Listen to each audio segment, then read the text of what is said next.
Immediately after President Biden formally announced that he won't seek re-election and endorsed Vice President Harris to succeed him as the presumptive Democratic nominee yesterday, liberal Fox News commentator Jessica Tarlov appeared on air and reminded her MAGA co-hosts that Vice President Harris will be a formidable opponent for Donald Trump. But before we unpack all that, if you end up liking this video and you want to support the channel, please be sure to hit the like, subscribe, and alert bells before you go. All right, friends, we have a couple of clips to look at in this video. As you know, Jessica Tarlov is our favorite Fox News contributor. She's the lone voice of sanity on that network. She was gone for months because of maternity leave, and she is back, which means we get to bask in the dopamine hit we get every time she's on screen. And she appeared shortly after President Biden made his historic announcement. And she, even though she's not particularly enthusiastic about the vice president herself, made a pretty compelling case about why Kamala Harris is somebody that Donald Trump should fear. On November 5th.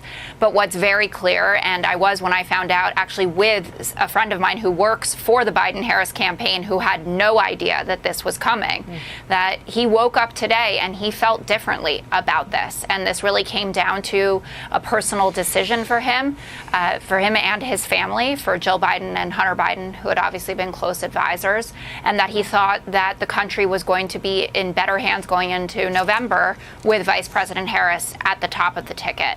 The text messages that I have received from Democrats across the spectrum, progressives to the most conservative Democrats, is all a sense of relief and energy and excitement. The dollars are pouring in. And even last night, actually, Vice President Harris was with Pete Buttigieg at a fundraiser in Massachusetts. It was supposed to raise $1 million. It took in $2 million. I think in the first 45 minutes, it was $5 million already today, and I'm sure that will just keep growing and growing and growing. I have never said that I was a huge Harris person from the 2020 primary. I understood that she really struggled to find her constituency. But I think the framing that we are going to see, if there's a debate or not, I don't know. I see that former President Trump does want it to be on Fox News, so maybe we'll get that. But the framing of old versus young, convict versus cop. I mean, Kamala Harris actually even has ads that we can just get back up there, right? She calls herself the antidote to Trump, talks about how she has prosecuted sexual predators, how she has prosecuted people who've run for-profit college scams. I think that this is what the American people will much better enjoy seeing than what they had. And it will bring a lot more people who are disenchanted with this back into the fold. Gen Z voters, also a lot of Gen X voters who are kind of looking around and saying, this is the choice.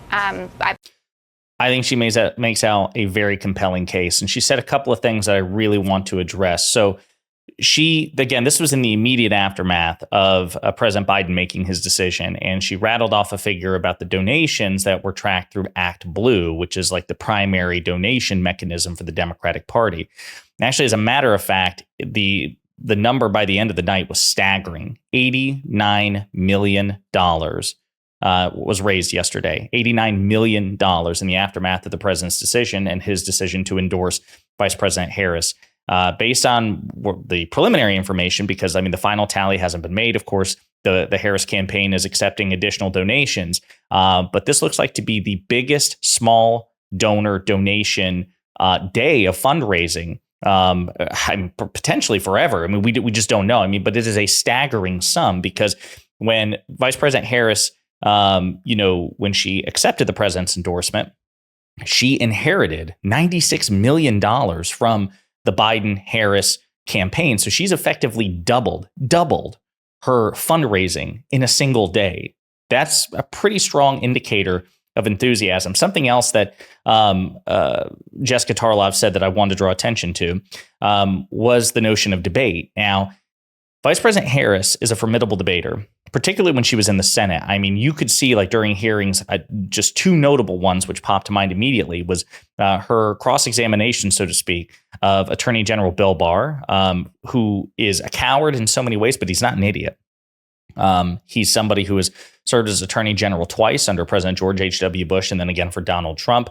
He is himself a very gifted communicator. He's a very smart conservative, and she had him for breakfast. And then Justice Kavanaugh, during his confirmation hearing, she also, like, basically read him the riot act, just torched him, embarrassed him in front of the American people. there's no question she understands domestic and foreign policy far better than Donald Trump, and she's a better communicator than Donald Trump. So I imagine a debate between the two of them would be pretty bad for him. And Jessica Tarlov already hinted at this, but just to draw attention to it, Donald Trump had a second debate scheduled with President Biden in September on ABC. And now it seems that he wants to alter the negotiation, right? Because presumably, if Vice President Harris becomes the nominee formally at the Democratic convention, then she would honor the president's obligation and debate Trump in September. But he doesn't want that. Trump doesn't want that. He says, my debate with crooked Joe Biden, the worst president in the history of the United States, was slated to be broadcast on fake news ABC, the home of George Slapadopoulos, sometime in September. Now that Joe has, not surprisingly, quit the race, I think the debate with whomever the radical left Democrats choose should be held on Fox News rather than the very biased ABC. Thank you, Donald J. Trump. Implying that the Fox propaganda network is somehow not biased. Obviously, it is. It would be a home turf advantage for Trump. You can imagine that he wouldn't get any critical questions at all. They would all be directed towards the vice president.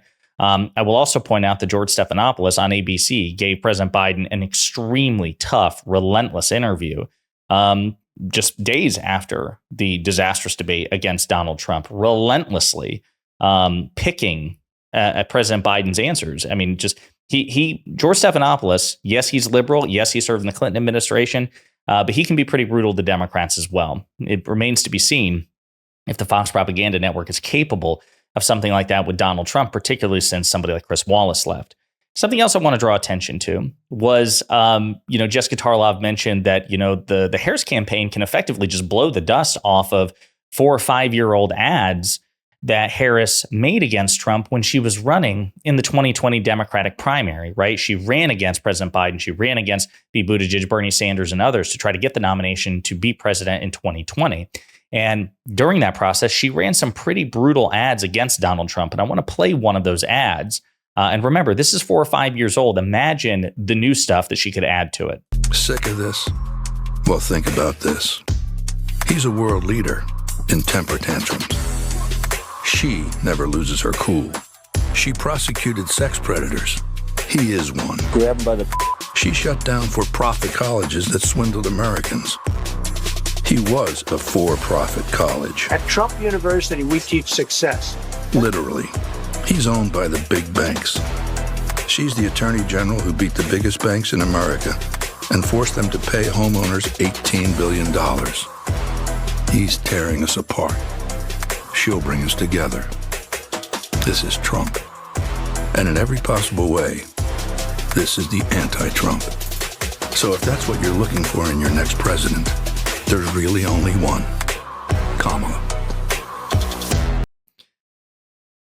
That was, if you recall, from very credible allegations against Trump. We know when he was being referred to as a sex predator, the Access Hollywood tape where Trump basically indicts himself with the terrible things that he said that he did to women.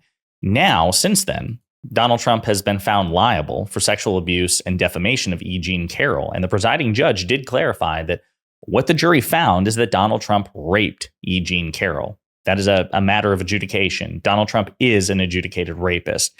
And so imagine what the vice president could do to Trump in ads in 2024 with that information, right? So I imagine in many ways, the vice president say nothing else about her. She's going to be strong in certain critical areas where President Biden was perceived to be weak, particularly with respect to communication and debate.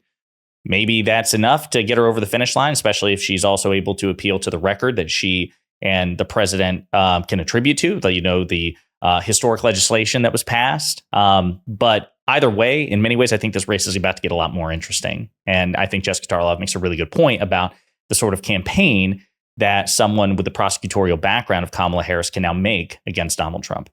Something else I want to draw attention to, though, speaking of Jessica Tarlov, is she wrote an op-ed on the Fox Propaganda Network saying Joe Biden bows out of the 2024 race. We lost a good president and a good man. American Rescue Plan, infrastructure funding, and gun safety are all things Joe Biden can be proud about. So this is what she said. I want to read this because I think it's really good. And again, I think it's important to see that it's on the Fox Propaganda website. Jessica Tarlov says, I've been acutely aware of the possibility of President Biden dropping out of the 2024 race since the debate at the end of June. I was still on maternity leave, but it was all my friends could talk about. Quote, what do you think he's going to do? They asked. Quote, do we like Kamala now? They wondered. Quote, is there time to swamp him out and get on all the ballots? They panicked. Now we know the answer. Biden just announced that he won't be seeking re-election this November. And even though I knew it was coming, it feels profoundly sad to me. Sad on a human level. Joe Biden is a fundamentally good man who did not want this outcome. He believes he can win, even if the data doesn't say so. And sad on a political level. Biden was an incredible president with a record to be enormously proud of. Whoever's at the top of our ticket will no doubt celebrate his accomplishments and him, but there's a joy to how he talks about what the Biden-Harris administration has gotten done that I'll really miss. Like he always says, it's personal for him. Getting the American Rescue Plan in response to COVID-19 passed was personal. Because of Biden, low to median income earners got $1,400 to put towards groceries and rent. And the child tax credit was extended. By the way, the child tax credit was extended and enhanced and cut child poverty in half. That was because of the Biden-Harris administration and congressional Democrats. Not a single Republican voted in favor of this legislation. And every Republican senator voted against renewing the enhanced child tax credit, which effectively doubled child poverty again because it was no longer cut in half. So Biden should get all the credit, Harris should get all the credit, Democrats should get all the credit, and Republicans should get all the blame. And over $7 billion was allotted for small business loans. I also point out that the American Rescue Plan avoided a double-digit recession and created 4 million jobs, according to Moody's Analytics. Big deal. That was the first major piece of legislation within just weeks of President Biden and Vice President Harris taking office. Getting the bipartisan infrastructure bill passed was personal. Because of Biden, our roads, bridges, public transport, and airports are getting much needed investment. Over $60 billion is going towards expanding broadband internet and $55 billion for clean drinking water. It should be noted that not one single Republican voted for that bill. Again, Democrats should get all the credit, Republicans should get all the blame. Getting the bipartisan safety bill passed was personal. Because of Biden, the largest gun safety legislation in over 3 decades was signed into law. It includes incentives to states to pass red flag laws and prohibit people convicted of domestic abuse from owning a gun. It also expands background checks on people ages 18 to 21. Did it do everything Biden wanted? Absolutely not. But he got it done. Getting the Inflation Reduction Act passed was personal. Because of Biden, the U.S. made the largest investment in combating climate change on record. Not just in America, but globally. That means objectively, President Biden has done more, and the Biden-Harris administration and Democrats have done more to fight climate change than any government, any political party, anywhere in the history of planet Earth. It's just a fact. Corporations now have to pay their fair share.